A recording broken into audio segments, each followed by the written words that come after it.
Each and every character from Marvel Comics has their own set of villains that are associated with more than others. And in Spider-Man's case, it is the Sinister Six villainous team that has yet to take place in the live action in full capacity. And the speculations and rumors over the last couple of months were more than enough for me to take a first look into things and tell you everything I know so far about the entire thing. The future of Tom Holland's Spider-Man is finally unknown. And I'm saying finally, because this is the first time that not many people know about what is coming up next in the life of friendly neighborhood Spider-Man, outside of those who are working on the already confirmed fourth sequel, featuring Tom Holland's Peter Parker, of course. The trilogy in the MCU took a big curtain call with the latest iteration, Spider-Man No Way Home, with the movie paying tribute to the two previous versions of the character, portrayed by Tobey Maguire and Andrew Garfield, respectively. However, the ending of the movie seems like final, in a way that it serves as a big reset on Spider-Man's life as he knows it, and Peter Parker making the sacrifice to let everyone forget who he is for the safety of the others. One of the speculations to follow quickly after the movie was the narrative of Marvel now being able to make the character a more street-level MCU Spider-Man in the upcoming movie, one that will likely be put in the so-called Sony Spider-Verse, together with the likes of Venom, Morbius, as well as the upcoming Kraven the Hunter movie. But this is just a rumor, so take the information given to you with a grain of salt, as it could amount to nothing. And if it does turn into something, well, then this is the first place that you've seen the news. Outside of being stripped from the privilege of having some of the most powerful connections to the other characters of the MCU, the movie turns Peter Parker into a poor and inventive kid moving forward, with the end of the movie bringing him the closest that the character has been when compared to the comics counterpart, which fans have come to know and love. As it stands, the doors are wide open for the next Spider-Man movie, something Kevin Feige also pointed out in an interview, in which he suggested that there are a lot of different angles that the future of Spidey could play with, but that it will fall down to the people who are tasked with the movie to make the decision when the time comes.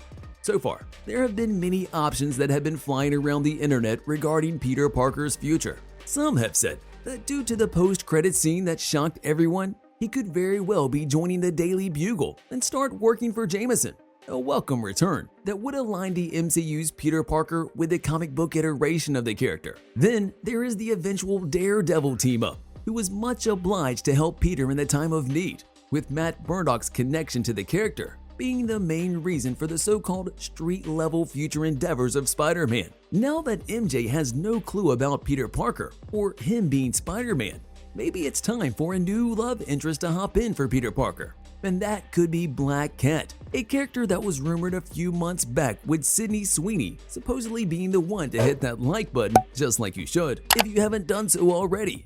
But no, rather Sydney Sweeney to be the one to fill in the role. Peter Parker getting hunted down by the newcomer Kraven the Hunter is also a possibility, seeing how the two will supposedly be put in the same universe moving forward, or even tracked down by Venom, and us finally getting what we have craved for so long, Tom Hardy and Tom Holland's first face-to-face bout.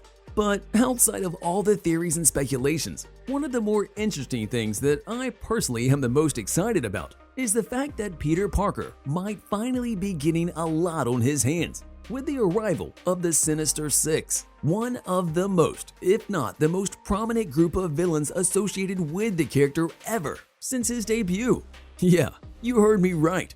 And it's not a coincidence, since a post-credit scene of the Morbius movie might be pointing towards just that. It's not a secret that a Sinister Six project has been on Sony's agenda for quite a while, with the studio going as far as announcing a two-part spin-off called The Amazing Spider-Man Sinister Six, with the first part supposedly scheduled to release in 2016. But nothing has come of it. A lot has changed since then, and even though the original plans were shelved, the Sinister Six plans look to still be on the list of high priorities at Sony, which is why I'm here today to tell you what I've managed to garner, just for you regarding a project of the sorts. And without further ado, let's dive right in. Whatever has been going on behind the scenes, the post-credit scene, which sees Vulture appear in front of Morbius, surely points at him being just the first step in establishing a Sinister Six team-up in the live action. The universe displaced Adarian Toomes, aka Vulture, already recruited Morbius as per the aforementioned post-credit scene, with one of them, if not both, making an appearance in the upcoming Kraven the Hunter movie, which would add Kraven to the lineup as well. This could all take some time, but the train has already left the station. One of the tougher things Marvel will have to address is the connection between all of the Sinister Six members, as well as how they will come together, on what basis, but also the multiverse jump shenanigans that could potentially have the perfect solution to the plot holes of the Sinister Six and make them canon in the wider MCU. Something I'm eagerly waiting to see happen. But what solution exactly? Well, it's not quite neatly explained as to how the Vulture was brought to Morbius's universe, something that could be easily explained through the means of the multiverse, a concept that has been established in the Loki series, which suggested that there are variants described as versions of characters from different universes. These variant narrative devices allow the MCU to bring back heroes as they please, and the multiverse's endless possibilities sure can help with the matter at hand. In this way, rather than pulling together previously seen versions of the villains from their respective universes, Sony could apply a similar methodology to ensure the Sinister Six movie does not get tangled up in the intricate multiverse-based plotting. This would be beneficial for the Sonyverse for several reasons. First and foremost, it would demonstrate that Sony can learn by smashing the subscribe button and ringing that notification bell. But no, in all seriousness, Sony can learn from their past mistakes. For instance, Keaton's Vulture appearance was met with an instant backlash, something the multiverse could pinpoint and explain how everything unfolded.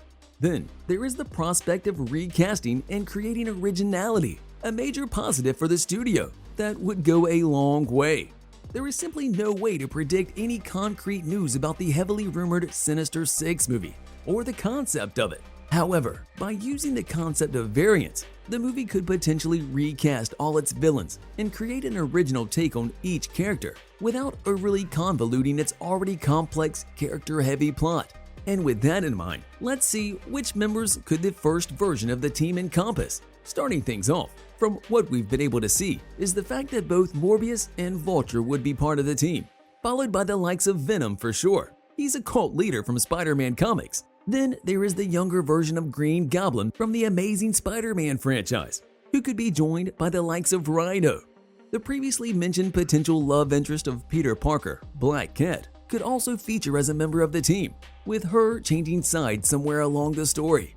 And last but not least, Kraven the Hunter, a character about which we will all learn more in the upcoming Kraven the Hunter movie that is slated to release on October 6, 2023. A movie that'll tell us where his footing stands and what his next adventure in the Sony Spider-Verse will be. See you in the next video.